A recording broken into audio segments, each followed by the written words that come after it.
RNE Audio. Descarga la app y disfruta de los programas de RNE y nuestros podcasts originales.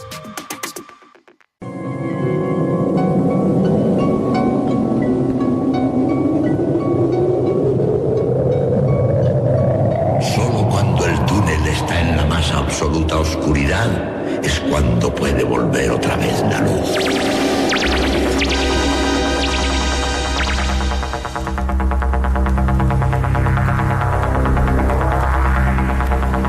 Estás entrando en el espacio en blanco. Una puerta a nuevas dimensiones de la existencia. Una nueva perspectiva sobre la realidad. Espacio en blanco.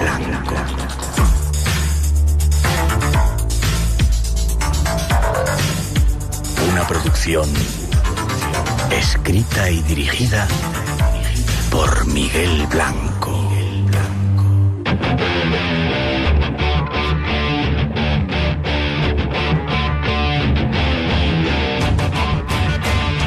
Hola, buenas noches. En pleno verano, en una madrugada mágica, en nuestro tiempo, comienza el espacio en blanco.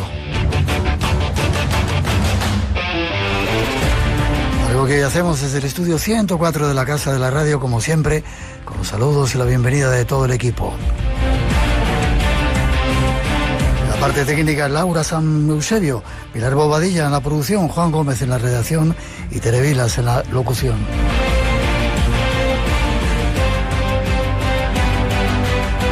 Y además Natalia Sotillos en la realización y coordinación, y esto que os habla, Miguel Blanco. Un placer estar juntos y compartir estas 2 horas de radio.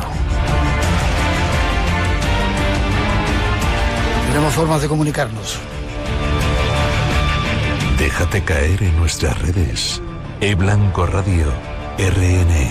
Por WhatsApp 633 50 50 11. Y en el mail espacioenblanco@rtve.es.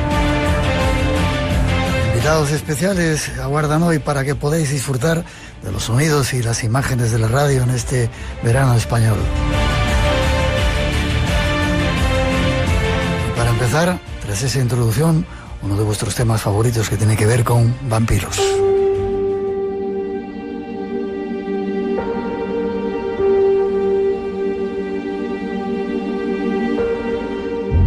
Los reinos de la noche siempre han seducido a los mortales. Este es uno de ellos. Recogemos la información de la 2 de Televisión Española. El miedo a que los muertos resurjan de sus tumbas es tan viejo como el mundo.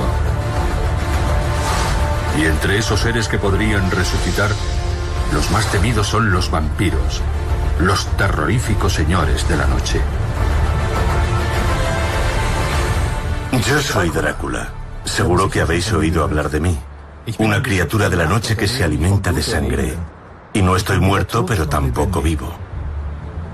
Antes era un ser solitario al que todos temían. Pero hoy tengo muchos compañeros, estrellas del mundo moderno, que siguen mis pasos. ¿Pero en qué me han convertido? En un joven pálido que siente escrúpulos a la hora de morder, en un sex symbol de sagas románticas para adolescentes. Os contaré mi historia. Venid conmigo si tenéis el valor de seguirme.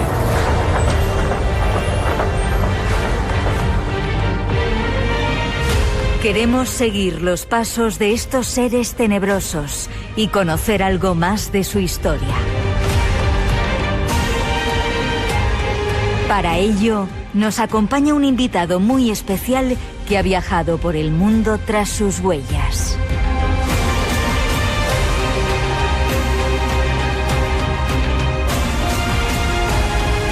Los vampiros se han vuelto a poner de moda.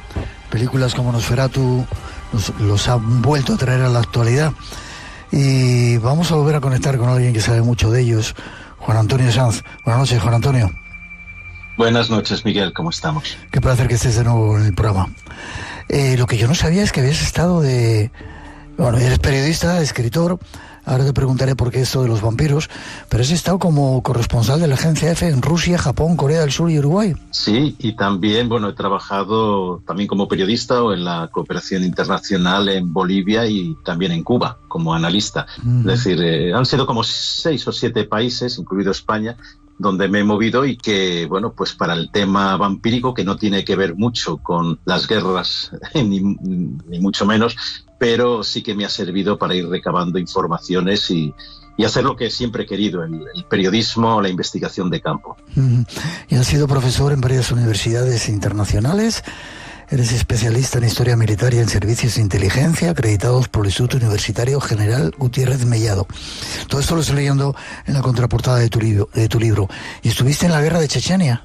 Sí, y fueron además unos tiempos en los que, bueno, ya parte del pueblo chechén se había decantado a favor de Vladimir Putin, con Ahmed Kadyrov al frente, que después lo mataron, y la guerra estaba en un punto álgido, pero bueno, ya se veía que Chechenia iba a volver bajo el redil ruso, aunque sigan, digamos, algunos acontecimientos bastante inquietantes allí, y ahora donde tenemos a los chechenes en primera línea es en Ucrania. Ya, son gente dura los chechenos, ¿eh? No solo dura, son gente bastante, vamos a decirlo así, brutal, en el sentido más salvaje. Son de los mejores combatientes que tiene Rusia, es así, y después son unas personas que se dejan llevar por un sentido del honor muy, muy extremo.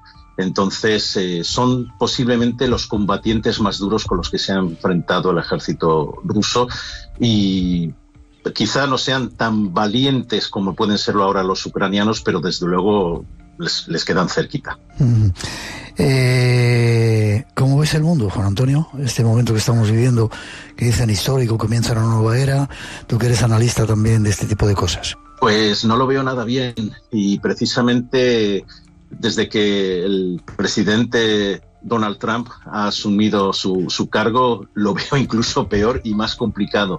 Los 2 últimos análisis que he realizado esta semana para el diario Público han sido uno precisamente sobre Trump y la guerra de Ucrania, con esa demanda de que le den las tierras raras y otros materiales, otros metales preciosos que son imprescindibles para las telecomunicaciones y para las altas tecnologías, a cambio de que Trump pues medie o obligue a una paz con Moscú, que ya veremos si Putin se deja. Y lo otro ha sido pues esta reciente también demanda de que Estados Unidos se puede quedar con Gaza y convertirla en un resort del Mediterráneo, de Oriente Medio, que la verdad no puede ser tomada con una cosa chiste. Desgraciadamente las cosas que dice Trump no se pueden tomar a chiste porque las lleva a cabo.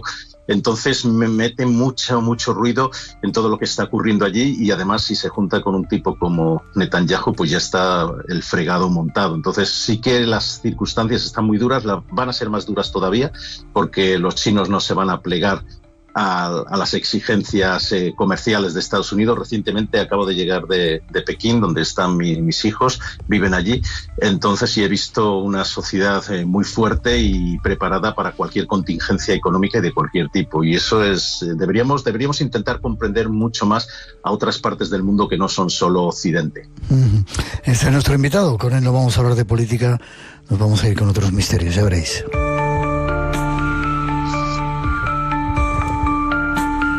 Antonio, ¿por qué te interesaste por el tema de los vampiros? Porque has estado en montones de lugares estudiándolo: Rumanía, Rusia, Grecia, Estados Unidos, China, Japón, Bolivia y en España. ¿Por qué? Bueno, y ahora también en Eslovaquia, en Hungría y en la República Checa, que fueron los otros países que después de escribir este libro he visitado para continuar en lo que yo espero que a lo mejor pueda ser una trilogía. De momento el segundo libro ya está escribiéndose. ¿Y por qué? Pues porque es uno de los grandes misterios que siempre han acompañado a la humanidad, y posiblemente el más terrorífico de todos. Hasta de tener en cuenta que la posible existencia o simplemente el pensamiento de que pudiera existir un vampiro rompe todos los esquemas. Es el retorno de los muertos desde el otro lado, y además con unas intenciones bastante aviesas y malvadas. y como la fuerza de los vampiros es que no creemos en ellos, pues podrían estar en todas partes. Vamos a ver, yo esto lo veo desde un punto de vista antropológico, folclórico y sobre todo viajero. No es que yo crea en los vampiros, pero desde luego el fenómeno vampírico sí que existe reflejado pues en la mitología, en la literatura, en la historia y en muchas otras partes o aspectos del saber humano. Es como el diablo que hace creer a los demás que no existen y sin embargo existe y existen. Bueno, esa es una de las fuerzas que tendría el vampirismo en sí. Tenemos que ver cómo ha sido reflejado también en el arte y la literatura. Por ejemplo, podemos tener algunas representaciones que nos ven a los vampiros como unas sociedades ocultas que están ahí preparadas. Espera, has dicho nos ven. O sea, que tú eres un vampiro también. No. ¿Se te ha escapado o qué? Se me ha escapado. Vale. No nos asustemos. Vale, sigue, perdón, que te he cortado ahí. Aunque sea de noche. No, decía que se puede ver a los vampiros como unas sociedades secretas que están controlando el mundo. Algunas obras literarias de las últimas décadas han tratado en ese aspecto. O podemos ver el vampirismo como, y hablo reflejado en la literatura o, por ejemplo, en los hechos folclóricos, como individuos entes que están ahí aparte de todos, como podría estarlo el conde Drácula o el conde Orlok en Nosferatu, y que de vez en cuando alguien por alguna circunstancia se tropieza con ellos y acaba bastante mal. Se ha visto el vampirismo desde miles de formas y también asociados a las divinidades. Recordemos que el vampirismo se remonta a la más lejana antigüedad. Tenemos ahí, que eran mujeres, por cierto, las vampiras o vampiros más antiguos son mujeres. Ahí tenemos a Lilith, la madre de los vampiros, como según algunas leyendas de hebreas y de otro tipo en Sumeria y Mesopotamia, o Sekhmet, la diosa leona que caminó entre los hombres y bebió su sangre. Tenemos a Lamastu, tenemos las lamias, las empusas, y ya después empieza a venir otro tipo de vampirismo desde el este de Europa, a través de lo que fue Asia Central, China. En China, por ejemplo, he indagado esta vez que estuve, he seguido con mis indagaciones acerca del Xianxi, que es el llamado cadáver andante o vampiro saltarín, que ciertamente cuando lees o conoces o preguntas y sabes todas sus características, lo identificas casi como uno de los vampiros que en Centroeuropa, en Estigia, en Rumanía, en Transilvania, podían haber existido. Y desde allí, desde Asia Central, pues llegaron a lo largo del tiempo, desde la Edad Media, en caravanas, para aquí brotar con una fuerza tremenda en la Edad Moderna, y después el siglo XVIII, que es el siglo vampírico por excelencia desde el punto de vista histórico, es decir, que han sido recopilados supuestos casos de vampirismo. Ahí tenemos el libro de Dom Calmet al respecto, y después en el siglo XIX ya se plasma más en la literatura y en el siglo XX en el cine, y Nosferatu es una de estas obras. Te me has adelantado ya contándome un poco el origen, pero el primer caso de vampirismo de la historia, ¿cuándo o dónde sale reflejado? En el libro, espera que estoy buscando porque hablas de... sí, bueno, quizá eso que acabas de contar, pero que estaban mucho más antiguos de lo que creíamos, ¿no? Sí. En Grecia, en Rusia... En Grecia, desde luego. En Grecia tenemos, por ejemplo, un tipo de vampiros, los bricolacas, que han influido después en lo que serían otros vampiros de la zona de los Balcanes y un poco más arriba en Valaquia y en Transilvania, que son partes de Rumanía. Pero el vampiro más antiguo, vamos a ver, yo creo que si nos referimos a la mitología, desde luego que fue un vampiro mujer, una vampira, un vampiro femenino. Y ya desde Lilith, como digo, Lamastu, una diosa o semidiosa mesopotámica. Y si ya avanzamos mucho más en el tiempo, de pronto nos estamos encontrando con que la arqueología nos está mostrando supuestos enterramientos vampíricos, con muchas comillas, quiero decir, con rituales, cadáveres que han sido sometidos a determinados rituales, y que se sospecha, los arqueólogos dicen, que pudieron ser confundidos como posibles vampiros. Pues ¿de qué tipo? Pues poniéndoles una hoz en torno al cuello para que si se levantaban de su tumba se cortaran la cabeza, con la cabeza entre las piernas, con ladrillos o piedras, más bien piedras, en la boca. Y hay de estos casos en la historia de Europa Central, sobre todo en Polonia, en Chequia también. Ahora, cuando estuve en septiembre en la República Checa, en pues encontré varios casos de este tipo que se hablaba de que podían ser de tipo vampírico. En Venecia mismo se han descubierto y se han investigado. Claro, ninguno de los arqueólogos serios y reputados puede decir, no, esto es un caso de vampirismo esencial, ¿no? Pero hay ciertas características que podrían apuntar en ese sentido, que después, además, cuando leemos las crónicas, por ejemplo, de Agustín Calmet, de este buen hombre, este padre, creo que era benedictino, que escribió en 1746 su tratado sobre los vampiros, que tiene una excelente reproducción a lo largo de la historia, pues entonces vemos que coinciden muchas de estas coincidencias. ¿Cómo se podía definir el vampiro? ¿Un no muerto? ¿Y por qué la sangre?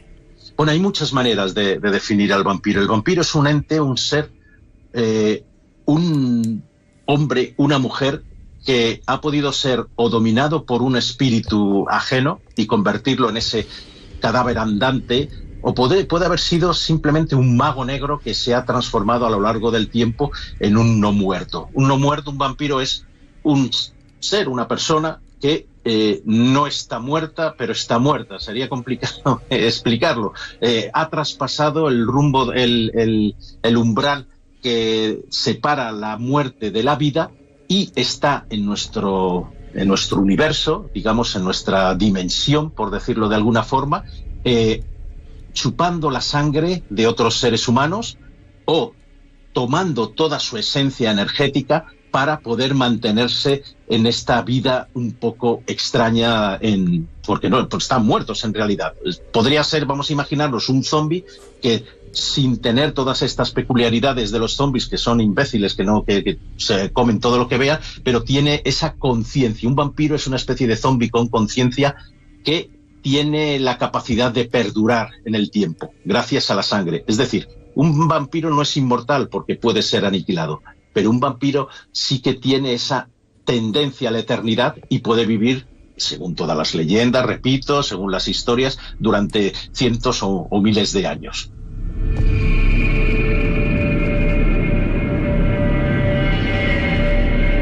Hablas en tu libro de la ruta de la seda, quizá como una autopista donde no solamente la cultura se traspasaban también bienes, sino también vampiros. Bueno, todas estas historias que he contado antes, que he mencionado sobre los Xianxi chinos, pues llegaron a través desde China, a través de las puertas de Chungaria, están en el norte de lo que hoy día es el desierto de Taklamakan. Yo tuve en 1993 la oportunidad de cruzarla, o a través de Kashgar, en el sur, ya en plena ruta sur de la seda, acceder hasta los mercados de Asia Central, hacia los mercados de Persia, y desde allí, a través de diversas rutas, también entrar en Grecia, por supuesto Turquía, lo que es la península anatólica, y subir por los Balcanes hacia Europa del Este. Pero ha habido otras rutas también posibles de estas leyendas, y otras rutas son por el norte, por las estepas. Hay que recordar que buena parte en el caso de la herencia genética española, de la península ibérica, viene de una emigración ocurrida como 2000 años antes de Cristo, de pueblos provenientes de las estepas de lo que hoy día es Ucrania y Rusia. No solo en España, estas migraciones recorrieron toda Europa, y allí pudieron venir algunas de estas tradiciones que, por ejemplo, han llegado también a la península escandinava. Los Draugr, que son una especie de fantasmas vampíricos también por excelencia, que tienen mucho renombre. En Irlanda hay también muchos cuentos y relatos que el propio Bram Stoker, recordemos que era irlandés, aunque vivió mucho tiempo en Inglaterra, también recogió y clavó en su libro Drácula, que para mí es una biblia del vampirismo que nos explica todas estas cuestiones.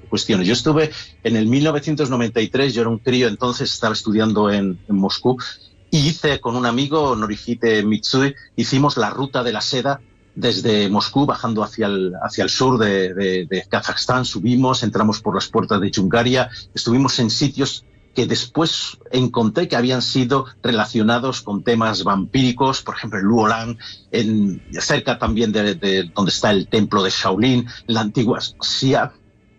moderna Xi'an, que fue la antigua Chang'an, donde terminaba la ruta de la seda, y sobre todo en Pekín. Pekín es un lugar donde los cuentos sobre historias de fantasmas vampirizados y de vampiros es tremendo. Ahí me he encontrado yo numerosas leyendas, numerosos relatos sobre los Wei, estos vampiros, sobre el propio Jiangxi, y que merece mucho la pena seguir con atención para, como decía antes, no nos tenemos que arrogar todo ese conocimiento que existe ya en otras partes del mundo desde hace mucho tiempo. En Japón es igual, pero si nos vamos incluso al otro lado del charco, a los Andes, tenemos leyendas que pueden a lo mejor haber sido traídas con las colonias, como los Achanchu, pero hay otros como los Antahuaya en el Titicaca, que son mucho más antiguos y que nos remontan algunas historias que a mí me recuerdan más a las japonesas que a las propias europeas.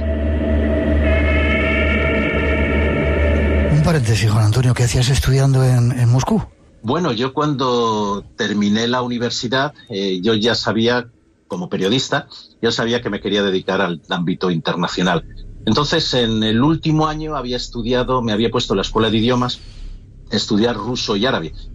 Cuando terminé la universidad, pude trabajar un par de años casi en la agencia EFE, y allí con el dinerito que gané, que entonces se pagaba bien más o menos bien a los becarios.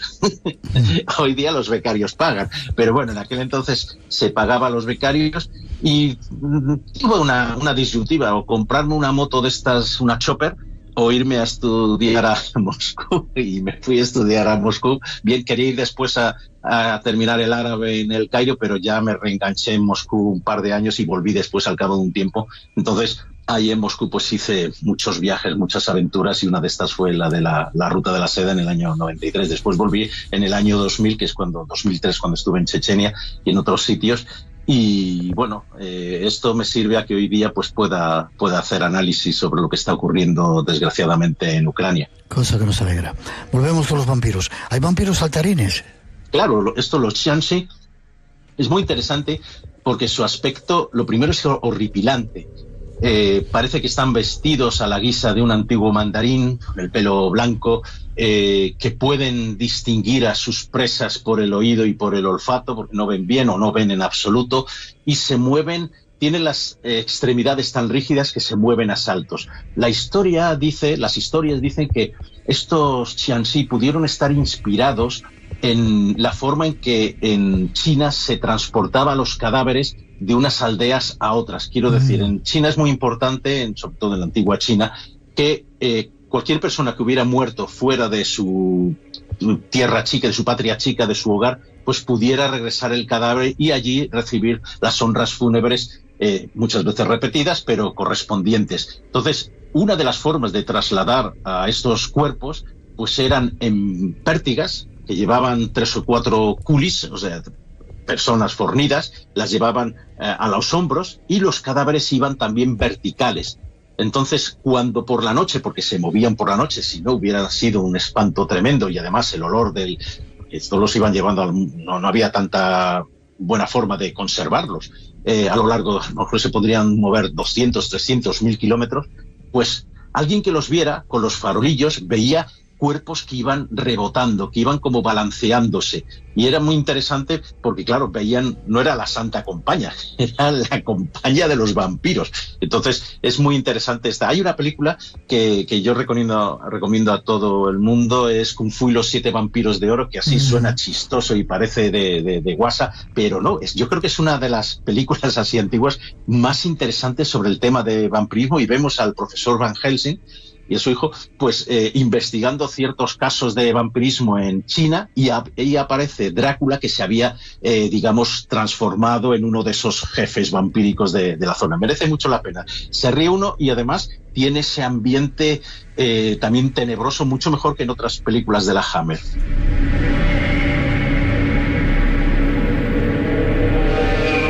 Damos un salto y nos venimos a Europa, que es donde de alguna manera nos ha llegado toda esa idea de los vampiros, en Transilvania, con Drácula y demás. Pero también en Serbia es un poco el origen de esa epidemia de vampiros que se dio en Europa. Sí, en Serbia es uno de los lugares donde hay más leyendas mejor dicho que leyendas, más referencias, porque recordemos que el padre Calmet, es mi favorito en todo esto, pues él recogía las leyendas de todo lo que era, sobre todo el este de Europa, pero también de otros lugares. Y allí nos cuenta, por ejemplo, nos habla del conde de Cabreras, que era un oficial español, de origen español. Aquí el gran upirólogo Javier Arríes da cuenta de su origen y es el que identifica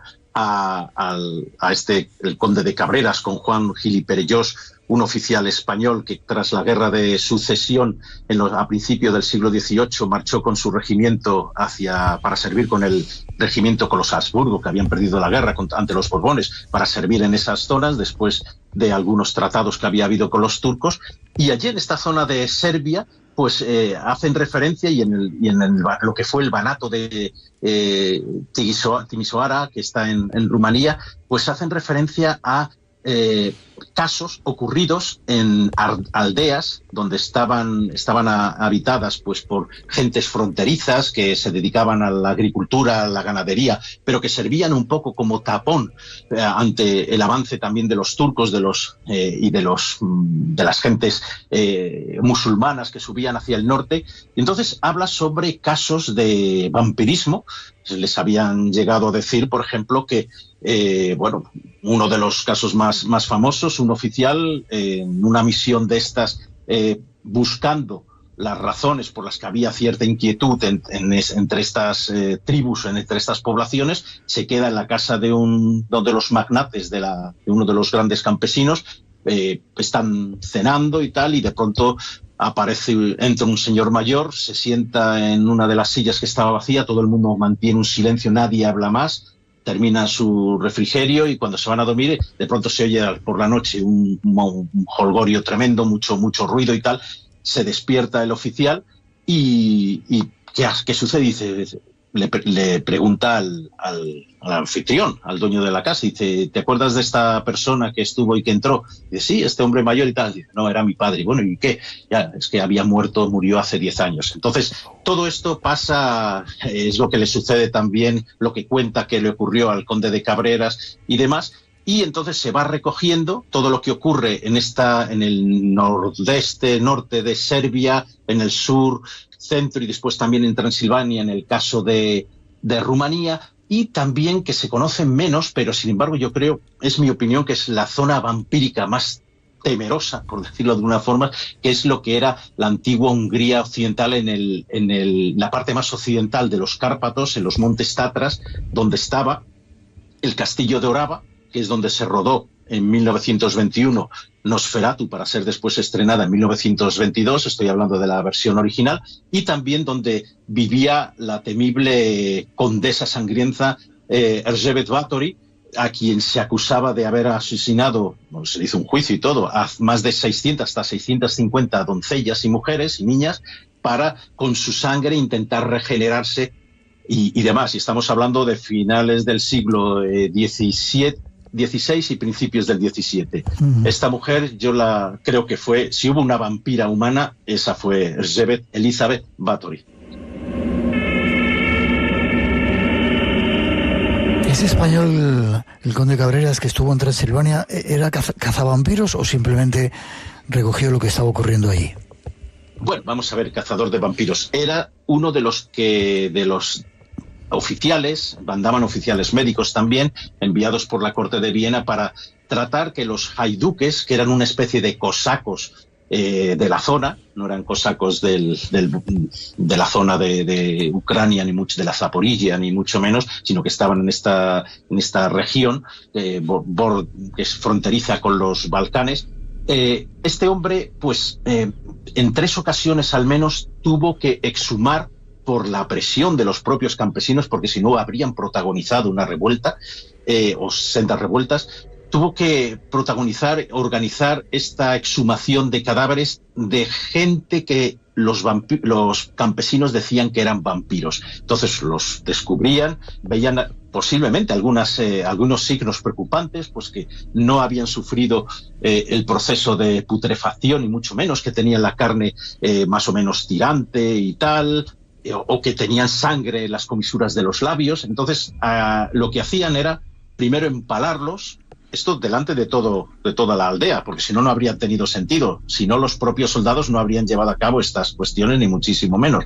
Empalarlos, cortarles la cabeza, por sacarles el corazón y otras vísceras, quemarlos. A veces se hacía beber a quienes se suponía que estaban enfermos de vampirismo este brebaje, este ritual que se repitió incluso en Estados Unidos en el año 1892 con uno de los casos más emblemáticos, el de Mercy Brown, que podríamos contar cosas tremendas. Bueno, y entonces después se quemaban estos cadáveres y se echaban a un río.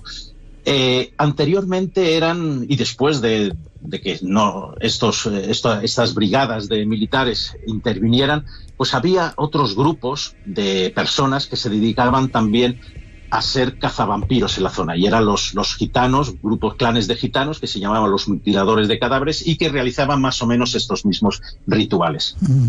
Y si hablamos de cazavampiros, está Van Helsing.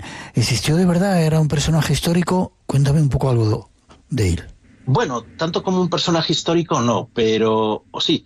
Quiero decir, Bram Stoker, el autor de Drácula, publicó la novela en 1897, pero llevaba una investigación desde 1890. Y él llegó a leer muchas cosas sobre antiguos, no tanto cazadores de vampiros como investigadores del vampirismo. Y ahí estaba, por ejemplo, Gerard von Swieten, que trabajó para María Teresa de Austria, que él no se creía que existían los vampiros, pero bueno, los jesuitas andaban detrás de él y decían que sí que se lo creía, y hubo cosas muy extrañas. Pero sobre todo, Stoker conoció a un tipo muy, muy interesante, en quien sí se pudo haber también inspirado para escribir para la figura de Van Helsing, y era Arminius Bunbury. Arminius Bunbury fue un explorador, espía, con conocimientos de medicina, geógrafo, antropólogo, que en el siglo XIX viajó por todo lo que hoy es Asia Central, sobre todo en lo que hoy es Turkmenistán y Uzbekistán, hablaba los idiomas locales y tal, y él había estado proporcionando muchas de estas informaciones que recogía para Gran Bretaña. Recordemos que en el siglo XIX estaba en vigor lo que se llamaba el Gran Juego de luchas entre los rusos, el Imperio ruso y el Imperio británico, por dominar Afganistán y el Asia Central. Los rusos finalmente se quedaron con Afganistán, los británicos dominaron Pakistán, lo que era entonces India también, por supuesto, y digamos que Afganistán unas veces entraron unos, unas veces entraron otros, pero siempre salieron escaldados. Bueno, pues Bunbury conocía todas estas zonas y había hablado muchas veces con Bram Stoker. Bram Stoker tenía además otro amigo, Hall Caine, quien sabía también mucho de tradiciones vampíricas. Este hombre, además, había sido supuestamente amante de Francis Dumbledore, que es uno de los sospechosos de haber sido Jack el Destripador. Es muy posible que Bram Stoker conociera a este hombre, casi seguro, y que también pudiera servirle de inspiración para su obra. No es esto baladí, porque hay una versión de Drácula publicada en 1901, creo que fue, la traducción al islandés, que no tiene apenas que ver con la traducción formal, canónica, que nos ha llegado a nuestros días. Y en esta obra, en esta traducción, bueno, pues hay una entradilla, digamos un prólogo del propio Bram Stoker, en el que habla de la influencia que pudo tener los asesinatos de Jack el Destripador. Y es muy curioso porque en este prólogo dice Bram Stoker que estos sucesos eran auténticos, que él había tenido que cambiar los nombres y tal, pero que era realidad. Y por ejemplo, esta obra, Los poderes de la oscuridad, es como se titula, no se tituló Drácula, por ejemplo, se fija mucho tiempo en describir la estancia de Jonathan Harker en el castillo de Drácula, y hay otras muchas variaciones muy, muy sospechosas, y muchos críticos dicen que no, este era el original de Drácula, que después fue cambiando y tal y demás, y aquí es donde podrían verse reflejadas muchas de las historias, muchos de los conocimientos esotéricos y ocultistas que tenía el propio Stoker, que si bien no fue parte de la Golden Dawn, como se dice en algunas ocasiones, sí que tuvo conocimientos sobre los experimentos y las investigaciones vampíricas que tenían en la Aurora Dorada, en esta orden. Radio Nacional de España, la que quieres. Es la realidad de la voz de un periodista, un compañero. Cuando el resto para, sin su valentía no se podría acceder. Ellos siguen en marcha. La clausura de un fin de semana con los Garones. Porque la información no cesa. La crónica política del fin de semana tiene informativos de fin de semana. Estrategia política. El primer acuerdo. Los sonidos de la actualidad. Durante todo el fin de semana y va a servir también para... Y recuerda, Crónica de España, sábados y domingos a las 2:30 de la tarde. RTV, la que quieres. Lo desconocido te aguarda en un lugar. Espacio en Blanco con Miguel Blanco en Radio Nacional de España. Y seguimos con Juan Antonio Sanz en los últimos minutos de este viaje que estamos haciendo hablando de los vampiros. Luego tengo que preguntarte cosas así muy, muy íntimas, ¿eh, Juan Antonio? Todas. Vale, el caso de Mercy Brown, ¿es el que decías que había sido tan tremendo? Sí, porque, vamos a ver, Mercy Brown, ella vivía en una localidad de Estados Unidos, del este de Estados Unidos, que se llama Exeter. No está muy lejos de una ciudad más importante que conocerán muchos de nuestros oyentes. Hablo de Providence. Providence fue la patria chica de H.P. Lovecraft, y donde el gran escritor de terror y ciencia ficción de la primera mitad de principios del siglo XX, bueno, pues pone muchos de sus relatos. Algunos de ellos relacionados con el vampirismo, con, por ejemplo, la Casa Maldita. Pues en este lugar, en Exeter, había una familia en la que formaba parte Mercy Brown, en la que pues empezó a morir algunos de sus miembros y tal, murió también la propia Mercy Brown, y cuando enfermó el hijo mayor, él decía que su hermana se le aparecía y de alguna forma intentaba succionarle la vida. Entonces, en esos tiempos, cuando había muerto Mercy Brown, era pleno invierno, y en lugar de hacer una fosa, la habían metido en una cripta porque era imposible cavar con la tierra helada de esos parajes. Y finalmente entraron, vieron que su madre, que había muerto antes, estaba completamente en proceso de putrefacción, y en cambio a Mercy Brown la encontraron casi entera. Le sacaron el corazón, el hígado, hicieron una cocción, lo quemaron, se lo dieron a beber a su hermano. Esa es una de las cosas que cuentan, porque otras dicen que fue una exhumación normal y que no sucedió nada. La decapitaron y bueno, y ahí quedó ese caso. Tú vas al cementerio y ahí está la tumba, la lápida de Mercy Brown. Se puede ver también la cripta, no mucho más lejos. Es un sitio muy, muy inquietante, como muchos de los cementerios que tuve oportunidad de ver en Nueva Inglaterra, desde Richmond, donde había vivido Edgar Allan Poe. Yo también estaba detrás de algunas de las historias que Edgar Allan Poe pudo haber escrito o escribió con inspiración vampírica, por ejemplo Berenice o Ligeia, La Igea, y alguna otra. Morella también tiene cierto ambiente. Digamos que en el siglo XIX, cuando habían llegado muchos inmigrantes de Europa, sobre todo los alemanes, trajeron todas estas costumbres. El vampirismo no solo está radicado en el caso de Europa, en Transilvania, lo podemos encontrar en Chequia, en Eslovaquia, en el sur de Alemania, lo podemos encontrar casi en todas partes. Incluso en España hay algunas leyendas que no sabes si son verdad o no, que pueden ser relacionadas con el vampirismo. Estamos en los últimos minutos, Juan Antonio. La Isla de las Tormentas, ¿dónde está este lugar? Bueno, hay muchas islas de las tormentas, pero a ver, no sé si te refieres a Pariti en el Titicaca, o dame alguna otra. En tu libro hablas de una de ellas. Bueno, pues Pariti era una de esas islas. Sí, dime. ¿Y qué tienen que ver las tormentas con los vampiros? Bueno, pues por ejemplo, en la tormenta es cuando aparece el Antahuaya. El Antahuaya es un vampiro que surge del Titicaca cuando se levantan unas olas tremendas, y que puede atacar al ganado, puede atacar a la gente. Aparece como una especie de gato murciélago enorme con unas alas así de tipo murciélago y que da mucho susto. Yo cuando estuve allí había una expedición de biólogos que habían ido a ver cómo estaba la contaminación de esa zona del lago Titicaca. Está en el lado boliviano, muy muy fuerte la contaminación. Y uno de los biólogos, un tipo licenciado y tal, no sé si con doctorado tenía, me enseñó la pierna y decía, aquí me mordió una antaguaya. Digo, hombre, sería un perro, una rata. Digo, no, aquí no hay ratas y los perros están contados. No. Y él se lo creía, a pie juntillas. Que le había mordido el bocado era grande. Que le había mordido uno de esos vampiros. Una antaguaya, sí. Una antaguaya que además puede transformarse también en ser humano y tomar todas las características como el Achanchu, que es otro de los vampiros de los Andes, que es pelado, enjuto, un poco parecido al Nosferatu, pero al Nosferatu de la primera película, no a la de Friedrich Wilhelm Murnau en 1922.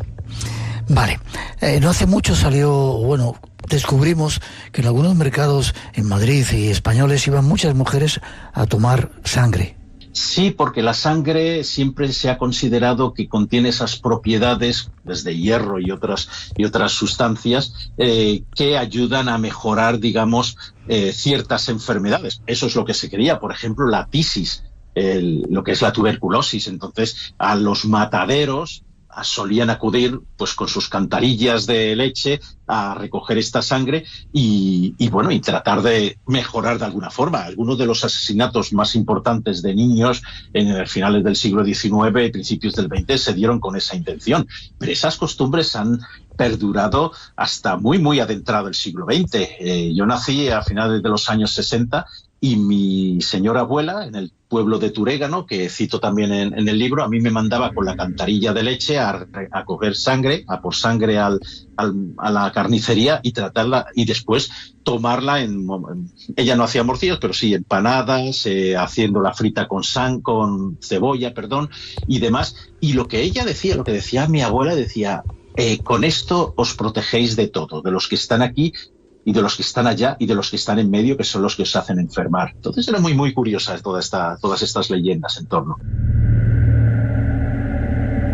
Y ya te digo casi las últimas preguntas. ¿Qué te parece eso de volver a ponerse de actualidad con las películas de Crepúsculo, todos esos jóvenes vampiros y esa onda para la gente joven? ¿Están renaciendo los vampiros? ¿No quieren morir? ¿No quieren que los olvidemos de ellos? No, los vampiros nunca mueren.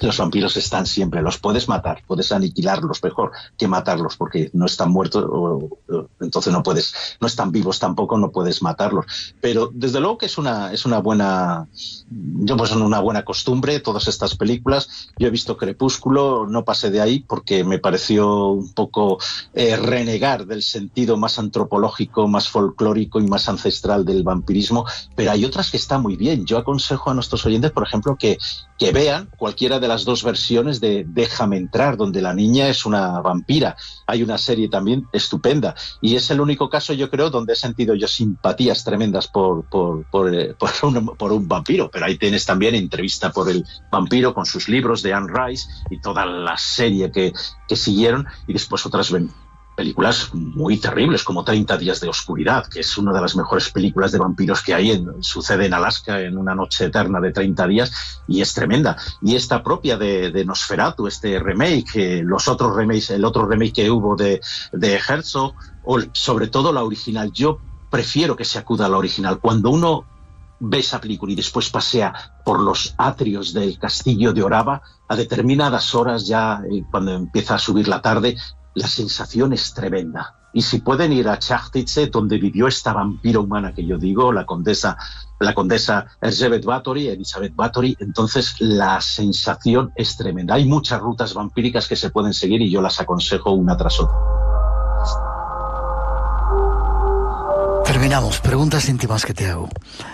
Has viajado por todos esos lugares donde estaban los vampiros. Antes se te ha escapado aludiendo a ti mismo como si fueras un vampiro. ¿Te gusta la morcilla y la sangre? Sí, me gusta la morcilla, sobre todo si es con arroz, bien fritita, y he tomado sangre, sobre todo cuando no había otro remedio de no poder acceder a otras cosas. La sangre es un material orgánico que desde luego es muy útil, tiene muchas vitaminas y muchas propiedades, pero claro, alguien que se alimente solo de sangre va a acabar muy mal, con el estómago hecho papilla, salvo que sea un vampiro, claro. ¿No serás un vampiro tú? Yo soy un buscador, nada más. Vale, Juan Antonio Sanz, ha sido un placer estar contigo. Forma de contacto si quieren saber más y te esperamos para esa, no sé si lo puedo anunciar, ese trabajo también de mujeres vampiras aquí en el programa. Bueno, sí, está en marcha en ello, ya saldrá. Hay muchos secretos todavía en torno a ese libro y creo que podrá gustar. Es un poco diferente al primero, aunque también tiene sus recolectos y sus historias, rincones de viajes y demás. Pueden buscarme sobre todo en Facebook o en Instagram. También estoy Juan Antonio Sanz, o en Instagram creo que aparezco como Hasanz Rus, R-U-S, porque eso me lo saqué cuando yo vivía en Rusia. Rusia también territorio vampírico por excelencia. Ha sido un placer estar contigo, Juan Antonio. Para mí un honor siempre estar con vosotros. Te mando un abrazo fuerte y te espero prontito. Otro para ti. Gracias. Este es el momento. El momento de tus misterios. Todos están en Espacio en Blanco.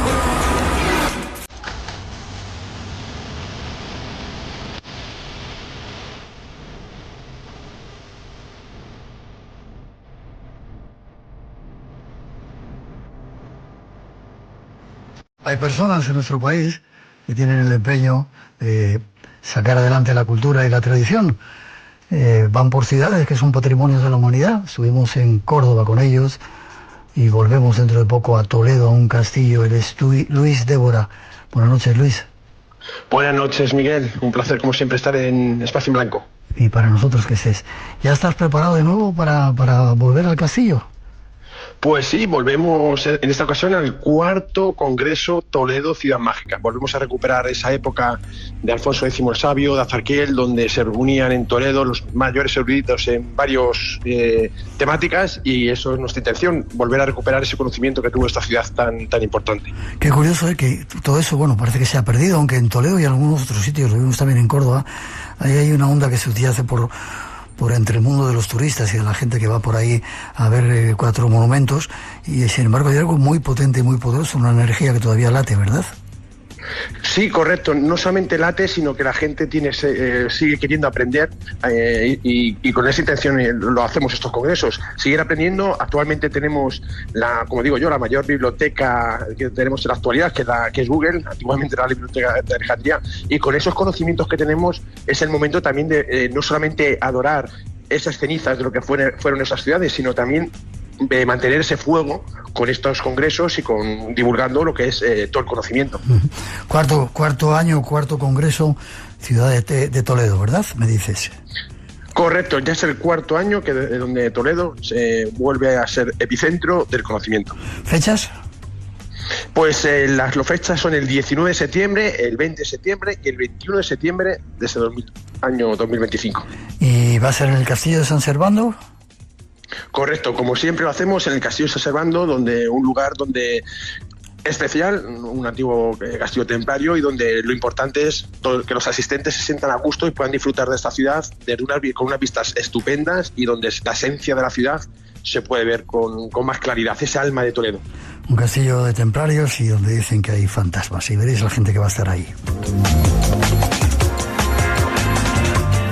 Cuéntame brevemente quiénes van a estar de ponentes. Pues de ponentes tenemos nada más y nada menos que 18 ponentes. Tenemos a Jesús Callejo, Antonio Lázaro, Luis Silva, Daniel Gómez Aragonés, González Rodríguez, Ángel de la Cruz, Paco Rodríguez, Ismael Diadie, Eduardo Madirolas, Enrique Ramos, Juan Rada, Aldo Linares, Sol Blanco Soler, Juan Manuel Rojas, Sebastián Álvaro, Raúl Alonso, Lorena Bruc, Luis Urbina y, por supuesto, en directo, Miguel Blanco con Espacio en Blanco. Casi nada. Cantidad de gente para recuperar ese antiguo saber. Para nuestros oyentes, forma de contacto y cómo se puede conseguir estar en ese congreso.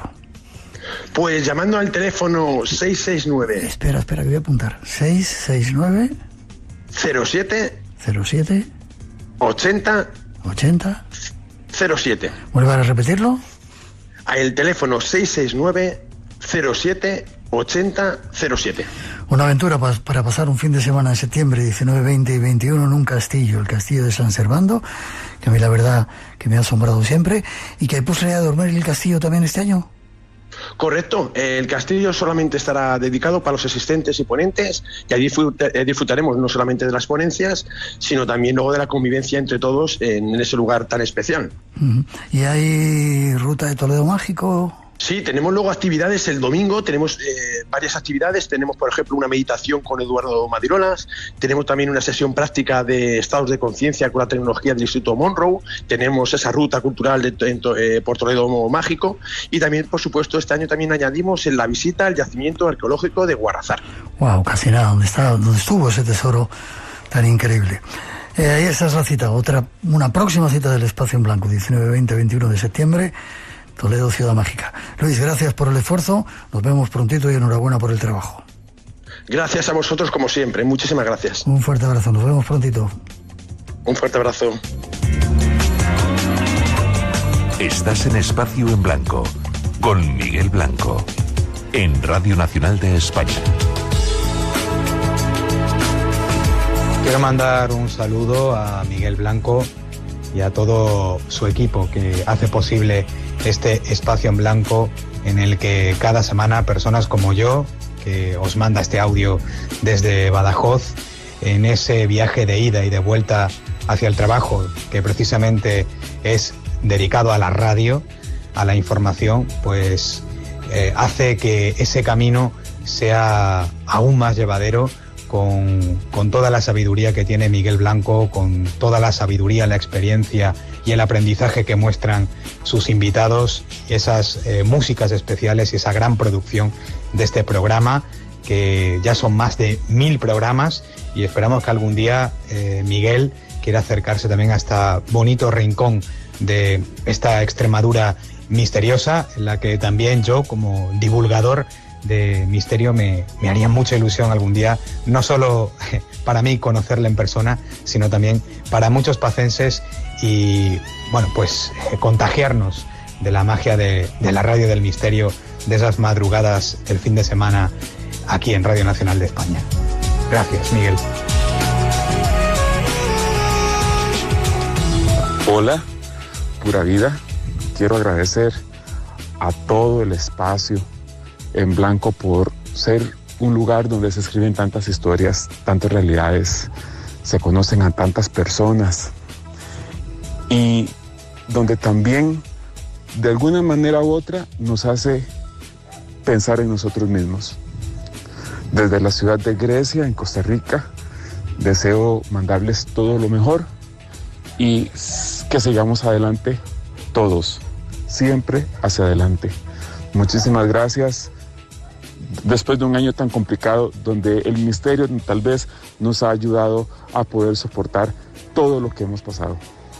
Termino este mensaje como lo empecé, mandándoles, deseándoles un pura vida, y aquí tienen una casa. Hasta luego.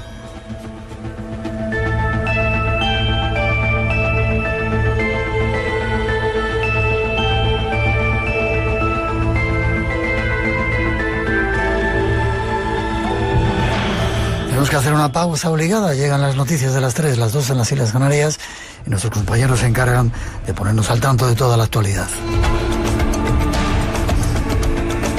Después de unos minutitos regresamos. Hay muchos más enigmas esperando, por ejemplo, un viaje por el mundo de las sociedades secretas y más sorpresas aquí en la segunda hora del Espacio en Blanco. Redes sociales abiertas de Blanco Radio RNE. Atentos a cualquier cosa que queráis comentarnos. No os vayáis, que volvemos enseguida.